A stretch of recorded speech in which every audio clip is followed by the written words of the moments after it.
Quickly growing. The mayor of South Bend, Indiana, Pete Buttigeig, launched a presidential exploratory committee last week.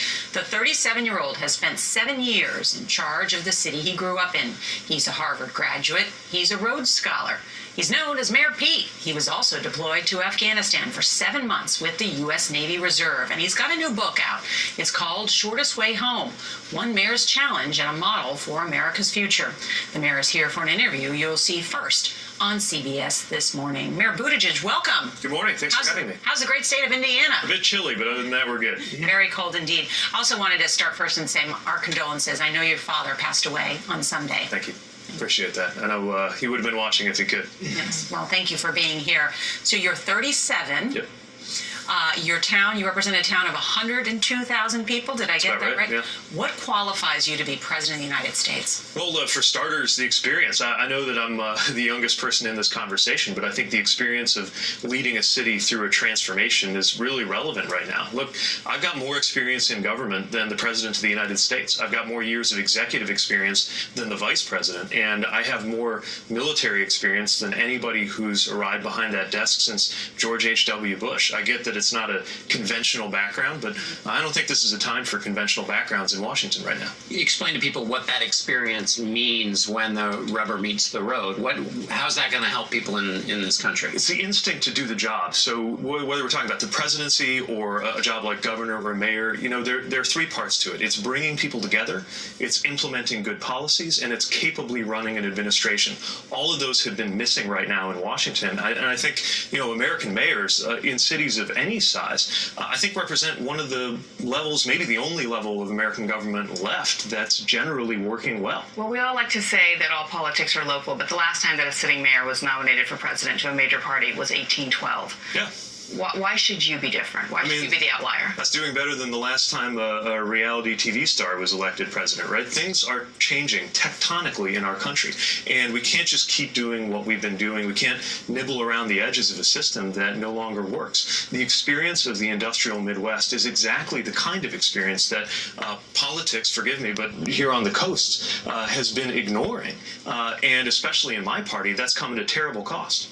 Let's talk about something that you're familiar with, and obviously that's time serving overseas in Afghanistan. You spent 7 months there. What do you think of the president's potential plan now of moving troops back home? Well, Should they come home now? We've got to get out of Afghanistan. I mean, there are people who are now old enough almost to be deployed who weren't even born when 9/11 took place. We've also got to make sure that the way we do it doesn't leave us vulnerable, as some intel assessments have said we would be, to being attacked again within 2 years if we allow terrorist networks to develop in a failed state. It's a good sign that the Taliban is willing to talk, and if they're serious about putting their weapons aside, that could be a pathway to peace. But I'm a little puzzled that we haven't had the Afghan government itself, that we recognize as a legitimate government, at the table. We've got to make sure that they're involved, because any peace we come up with could very quickly collapse if we don't have them as a party. Those peace talks have not included that? It's shuttle diplomacy, right? They sit down with the Taliban in Doha. Then we're told that Khalilzad was conferring with the Afghan government, giving them, I guess, a heads up. But we've got to find a way to get them to the table. When you talk about nibbling around the edges, if you look at the other Democrats who are running, they're not nibbling around the edges. They're talking about Medicare for all. Some are talking about getting rid of private insurance. So that's the competition you have. So what is your idea that is so big that nobody would mistake it for nibbling around the edges? Well, first of all, we've got to repair our democracy. The Electoral College needs to go because it's made our society less and less democratic. And we can talk about a lot of different policy ideas and will on everything from security to healthcare, but our party has this tendency to lead with the policies, go to the 14-point plan and give you the binders and the PowerPoints. First, we've got to explain our values and explain why Democrats are committed to freedom, to democracy, to security. And that democracy piece has to be fixed before anything else will go well in this country. But just to clarify what John was asking about, do you support Medicare for all? I do. I also think that on the road to get there are a lot of other things that are not being talked about enough. Mayor Bloomberg, who is likely to join the race, says it would bankrupt this country.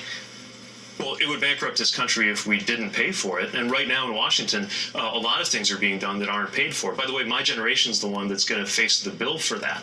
So as somebody who's, God willing, planning to be here in 2054, when I reach the current age of the current president, I care a lot about making sure that anything we do is sustainable. But this is also the norm in most developed countries. So the idea that it is radical or impossible to do something that the citizens of most Western countries already enjoy, that just doesn't add up to me. If other people can have that, why can't Americans have that too? Well, it's a conversation that many in this country are currently having right now, including potential president hopefuls. Thank you so much. Thank you. Again, our condolences for the loss of your Appreciate father. it. Thank you.